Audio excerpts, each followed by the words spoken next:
Greetings, fantasy dynasty basketball players. Fighting off a little cold here. I hope I don't have to pause too often, but let's just get through this, shall we? I think we shall. I've got you on my spreadsheets instead of the sleeper because I think it's just a little bit better to look at. So, first of all, I've got everything for week 7 projections already set up, and I just rank all my players based on the highest projection for the week. Then I go through and kind of sort out where I think those players might land. I can tell you something that's happened frequently. Let's say Wallace here at 12.77 ends up scoring a 30-point night or something. I will typically not lock him into the utility spot because he's playing on early in that week, and I'll probably move him up into an actual position spot and then save my utilities for later. That's happened pretty frequently, not necessarily with that player, but various leagues that has happened. So just know the Thunder are 7-1. We do play the league average every week. We are the 3 seed in a 32 team league, which is pretty good. By the way, overall this week we were 9-3, so it's a pretty good week to talk about fantasy basketball. We led the league in scoring this week. We had 8 top picks and 0 worst picks, which is pretty darn efficient, I gotta say.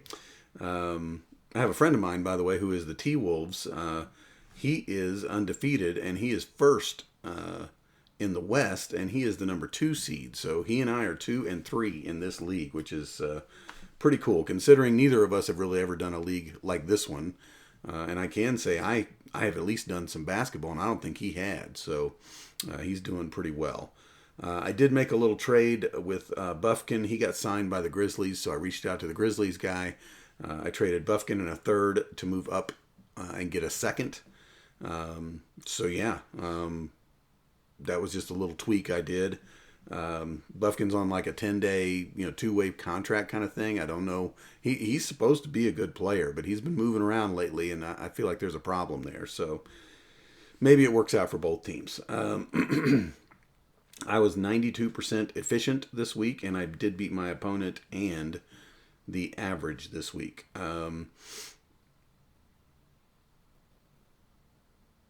My friend, by the way, is 4th in scoring in this league.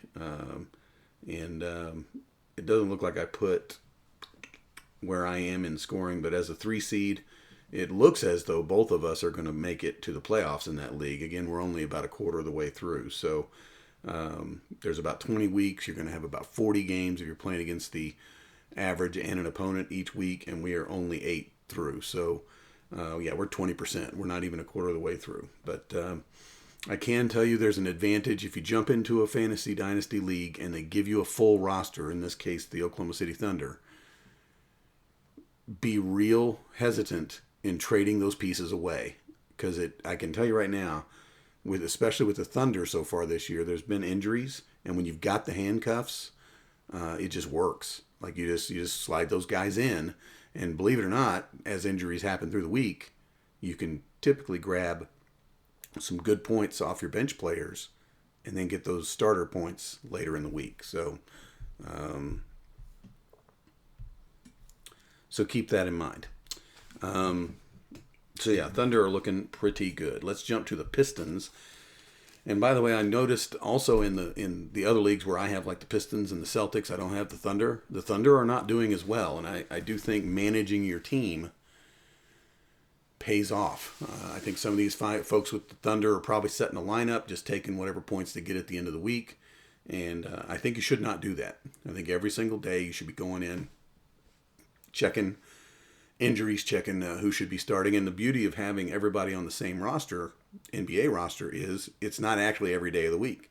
You can take a look, see how many games they have that week, and pretty much just check in on those days, which gives you a day off ever so often. My Pistons team here is 4-2. They are the 8 seed as of this moment in a 32-team league, and there are only 6 teams who make it. This is something me and my friend have been talking about, trying to get changed. I don't think they want to change it this year, which is fine, whatever. but I think going into future years it'll be at least 8. So right now I would be out of the playoffs if with a 16 bracket. Had we changed it to 8, I would be in. I'm really hoping that in the end it all kind of works out. The reason I say that is because we are third in the league in scoring, which means I think over the course of time we're going to end up in that top 6. I'm almost sure of that. But again, we're less than a quarter of the way through, so we got a long way to go. We did, by the way, with our 4-2 record, we lost to the 10th place team and to the 2nd place team, which is a little disappointing. This 10th place team was the team that just beat us, and I really feel like that was probably a bad loss. But we'll see. We did lose in losing to the 10th place team. They were the highest scoring team this week. So I think we just ran into a buzzsaw, and all we can do is just keep pressing on. We had 4 top picks and 0 worst picks. We're doing really well on efficiency this year with my spreadsheet process. I really like it a lot. So we might get into some more, minutia on that sometime. But definitely picking the right people, I think, at the right times. We were 11th in the league in scoring this week, but we were 94% efficient. So I feel like everybody just sort of caught up with us maybe, but we're still third in the league overall, scoring wise. And so they've got to keep doing it. And maybe with our process, we can outlast them a little bit. So the Pistons were 0-1 this week. They don't play against the average, so they're just 4-2 and looking to bounce back. That's for sure. Let's jump to Sleeperholics. Sleeperholics was 1-1 this week. So we, I think, we lost to an undefeated team, but we beat the league average. So that's the way that goes sometimes. We are 7-5. We are the 15th seed in a 32-team league. And again, only 6 make it. That's probably, again, something we'll look at changing going into next year. But for now, we're just going to keep on keeping on. 7-5 is not terrible. And I took over this team after it had already been drafted, but I guess somebody got kicked out of the league or something. So it is the first year for this team, but I did not really get to draft it. I just had to take it over. We are 11th in scoring for the season as the 15th seed, which means we're probably going to get a little bit of a boost at some point, I think. Is it enough to get in the playoffs? I don't know. We were the most efficient manager this week. We scored 100% of a possible points. We could not have done any better, and we still lost. So that's one of those weeks you throw up your hands, you just say, but that does mean, again, that we beat the average, even though we lost to the opponent. So I'm a fan of the median score opponent each week. I think a team that does 100% efficiency and sets their lineup and does pretty well and just still happens to lose to their opponent should maybe get a little bit of a break on the back end with doing better than the average. So that worked out for Sleeperholics, and we're above 500. We're 7-5 on a team that I did not even get the draft, so I'll take it. We did have the highest points possible in a loss, and we had 7 top picks and 0 worst picks, which again is just perfect. There's nothing really much you can do about that. That's for sure. We were 5th in scoring this week, but again lost to first place undefeated team. And I just feel like there's not a whole lot we could have done there. So Sleeperholics, we'll just keep grinding here. This was a team I did trade for Darren Fox, and there was a guy out there trying to get rid of LaMelo Ball, who I wouldn't mind having. The problem is I kind of gave up all my draft capital for Fox. If he were willing to take a couple of lesser point guards for him, I would maybe be able to do it. But I think I'm just not going to worry about it. So that's kind of what's going on there. I do have Davion Mitchell, who should kind of be hitting my lineup here. It appears the problem is he is a point guard, and I already have 2 other point guards. I have Fox and I have Garland, so I can't really work Mitchell in there. He's one of those I might throw him in if he plays on a different night And if he pops for 30 or something, then I'll figure it out after that. But for now, it looks like he's probably not going to make it into the lineup.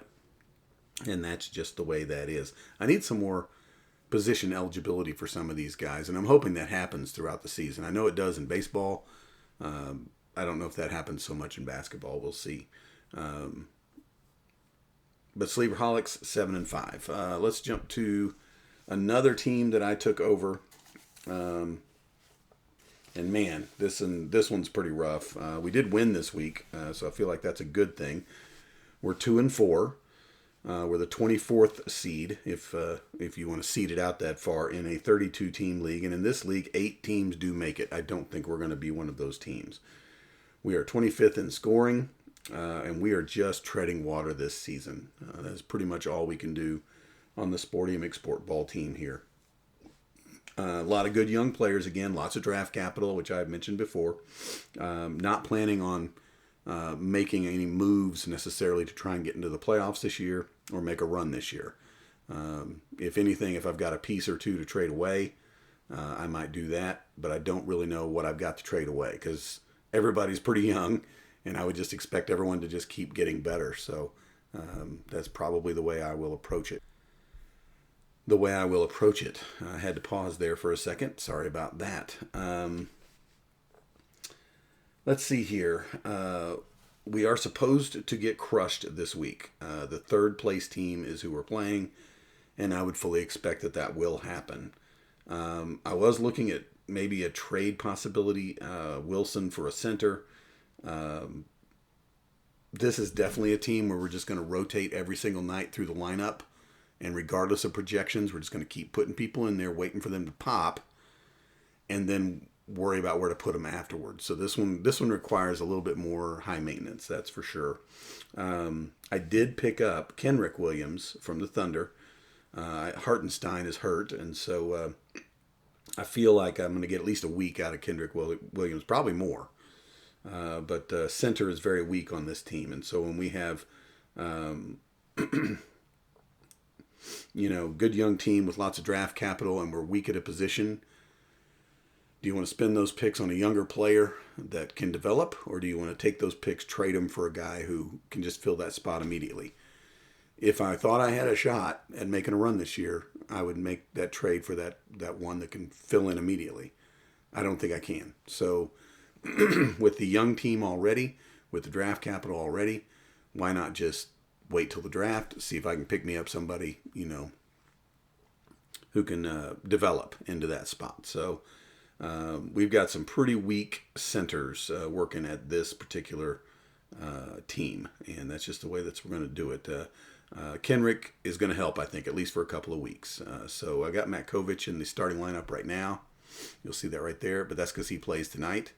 If he does not score, I'm hoping somewhere in that 15 to 20 range, which again is pretty weak.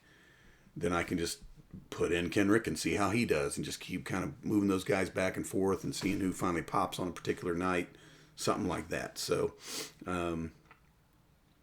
this is going to be a real big experiment on Sporty McSport ball team, pretty much the whole year, I think.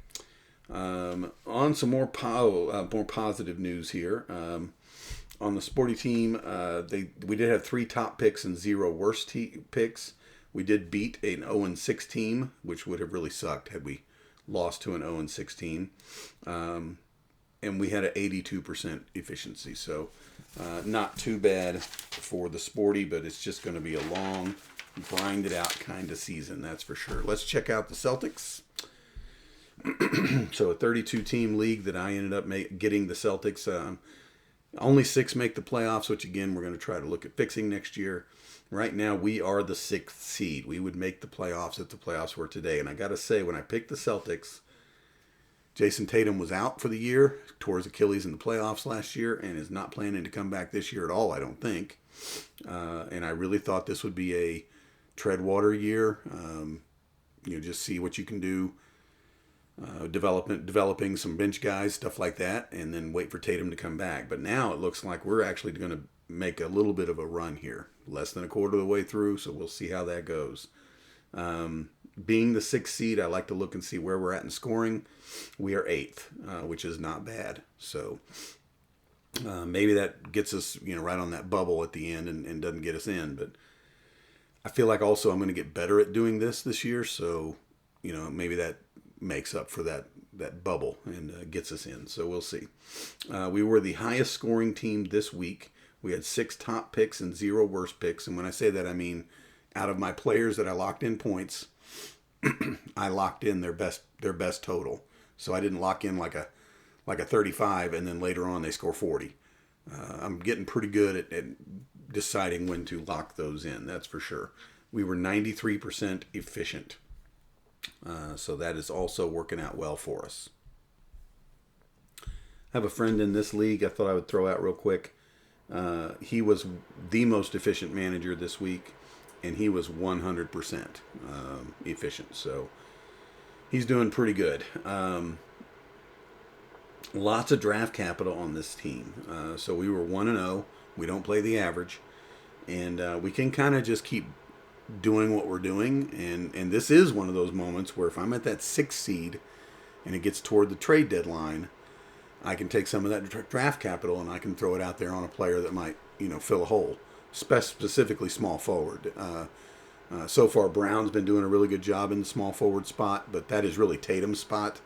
And so I don't know. We'll maybe make a trade to make a move and see if that helps us out some. But if Brown keeps doing his job, maybe we just take our chances, see how it goes at the end of the year. And if we don't do well, then that's fine. We've got some draft capital. We've got Tatum coming back, and we'll probably be better next year. So this team's in a really good spot.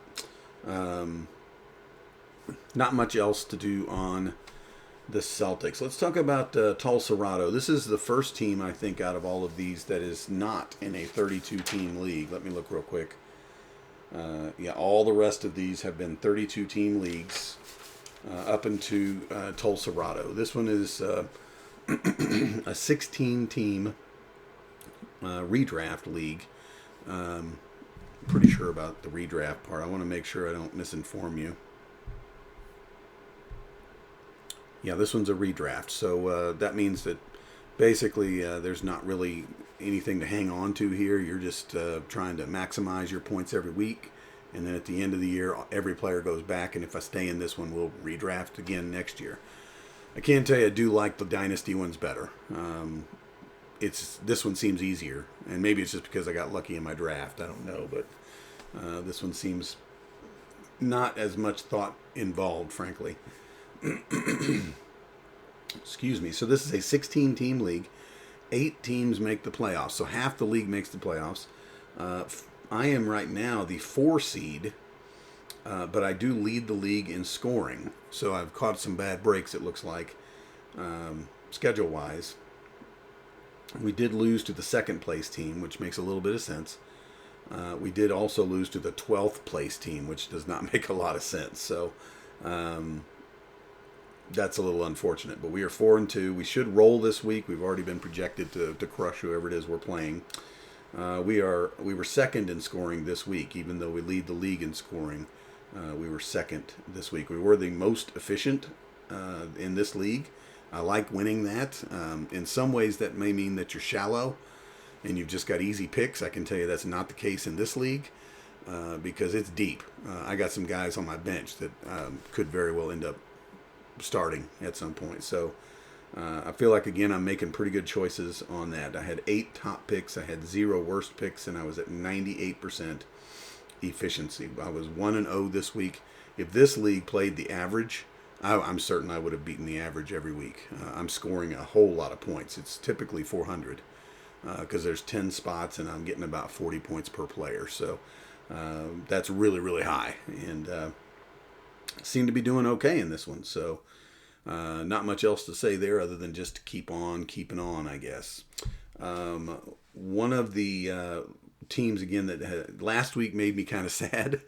This week made me really, really happy. This is my longest standing NBA Dynasty League, the Oklahoma Outlaws. You'll notice over here I've got a bunch of guys color-coded and stuff. I don't do that with every team now from this point on. But I did basically have green meant they're on my roster and I'm going to keep them. Yellow meant they're off my roster and I might trade them. I do not get very many trade offers in this league. It's a 14-team league. Right now we are 5-7, and if the seeding goes all the way through, we would be the 8th seed. But only 6 teams make it. And in a 14-team league, that makes sense. I can go with 6. That's fine.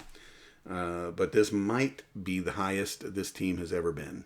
I'd have to go back and look, but 5-7 is pretty good. Again, my goal this year with this team was 500. I would really like to get, if we go 20-20, man, that's a huge, huge jump because this team always has a losing record. So I think this is the 4th season I'm in on it. I missed the first year, got in, took over an orphan, made some deals, tried to get it at least respectable. And honestly, since I took it over, it has gotten worse every year. This will be the first year I hope that things are getting better. So we are 9th in scoring in the league. So even at the 8th seed, it doesn't look great. But we're less efficient in this league, and I'll explain that. I've done it in some previous videos, and I'll explain it again why that is. But this week we were 2-0. We beat the average, and we beat our opponent, and our opponent had the same record we did. So that's one I feel like we needed to win. We did induct Russell Westbrook into the Outlaw Ring of Honor this week. You'll notice here I changed it. He has 41 starts in this league, and I'm not sure why that 6 is there. That really upsets me, but because that means I probably screwed something up somewhere else. But Russell Westbrook, 41 starts on this team. Aaron Gordon would be keeping pace if he were not hurt right now, and he's probably a future Ring of Honor member as well on this team. But I just felt like something needed to be said. He scored us 45 points this week. I can't keep him out of my lineup. I try to keep him out of my lineup because I have him marked to trade sometime. But it does appear to me as though if someone's wanting a piece at the end of this trade cycle, I might be able to put Westbrook out there and get something good for him because he's doing really, really well. Notice Duncan Robinson. That shows you how bad this team has been. Duncan Robinson has started 29 weeks for this team, and he did not start last week, and he may not get to 40 because I got a lot of players that have moved past him. Jaden Ivey is again now back, and I think he is going to make the lineup this week. Just a lot of weird changing of the guard on this team. We got a lot of guys moving up and some other guys finally sliding down where they probably should be. I don't know that Duncan Robinson needs to be someone that you start in every week if you're really trying to compete. So no disrespect to Duncan Robinson out there. I remember picking up Podzinski again in a Curry trade, thinking at some point Curry's going to retire and slow down. Doesn't look like he's going to do that. So I probably pulled the trigger on that too fast. But love what I'm seeing from Hardaway in Denver. And I haven't even started him yet, but he's doing a pretty good job. So Carrington, he's been on my taxi squad just because I'm much deeper now. I have a lot more choices, and that's why my efficiency, I think, is suffering a little bit.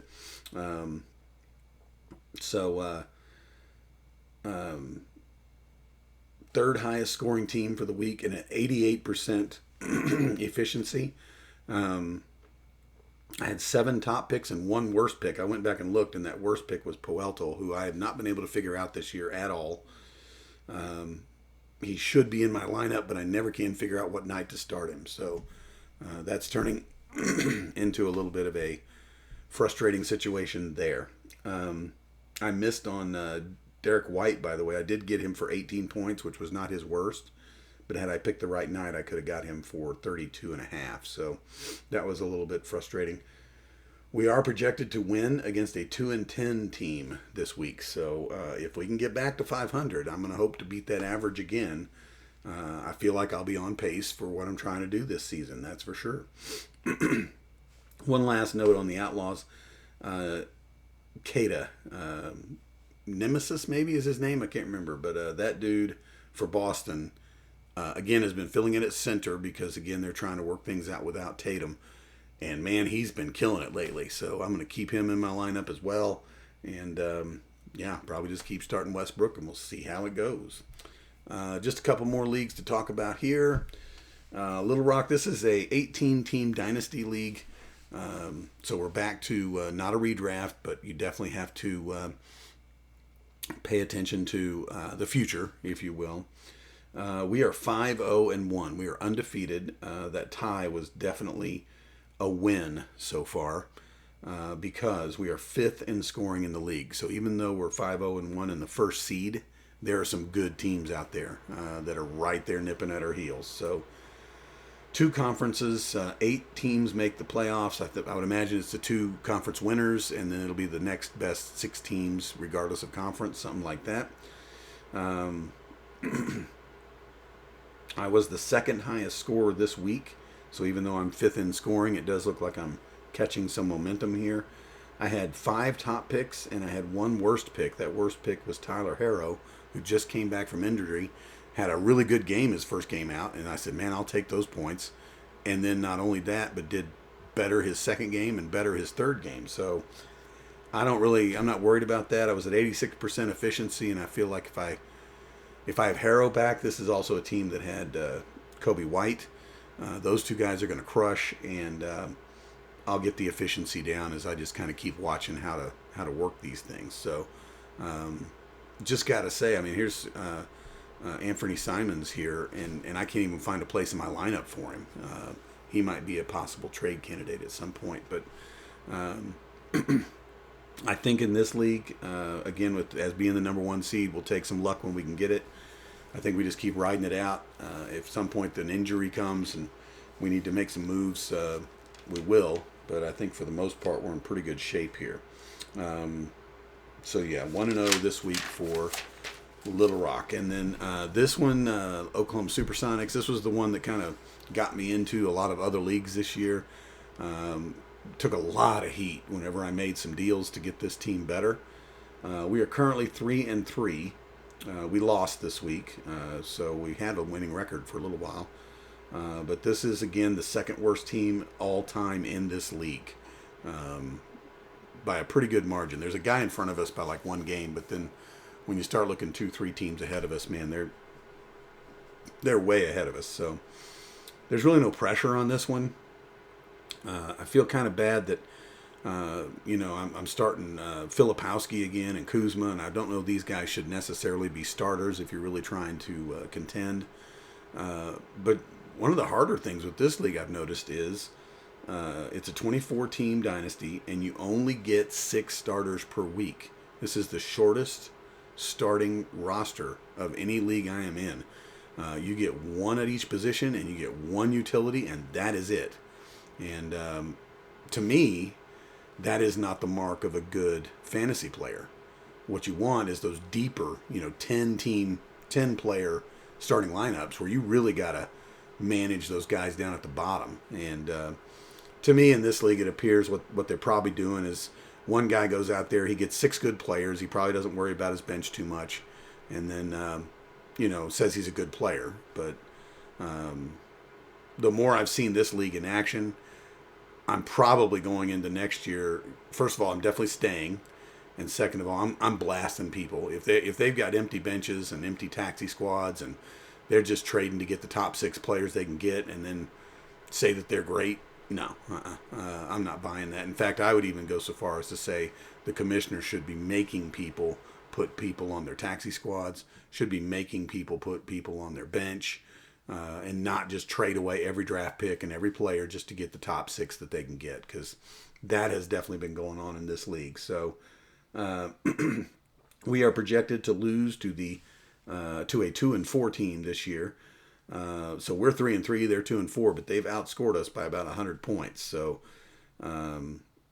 my hope would be that even if we lose, we hit that within 10 points kind of thing, maybe, but. There's no average in this league, so it makes it a little trickier. 8 teams make the playoffs. Right now, we're the 14th seed, so I don't really think we're going to make it. But we do have some draft capital. We traded a lot away to get Curry, but then we traded Curry to get some back. So we'll see how that works out. We are 17th in the league in scoring. We were 17th in scoring this week, and we were 89% efficient with 3 top picks and 0 worst picks. So Oklahoma Supersonics probably going to be fun, and definitely going to be something I'm going to keep an eye on as it relates to people dogging other people for whatever trades they decide to make or moves they decide to make, because there's a lot of smack in this league that just doesn't make a lot of sense, and so I tend to stay pretty quiet, and I'll probably stay that way until I feel the need to pull the trigger on some calling people out on what they're doing. But anyway, that is the overall. Let me see. I guess that would be week 6 fantasy NBA update. So again, going into regular seasons as it relates to fantasy, there's generally about 20 or 21 weeks, which is kind of the same as baseball. And then we'll hopefully have some playoff teams to talk about. And I take those things pretty serious. I probably feel a little too much pressure actually to represent well in the playoffs. But if we get some in the playoffs, we'll definitely do some videos on those guys. Probably take a break on some of the other ones that don't make it until we get to some drafts and that sort of thing, which doesn't happen until next fall. I mean, it'll be a while before that occurs. So everybody stay safe out there, and I will check back in with you next week.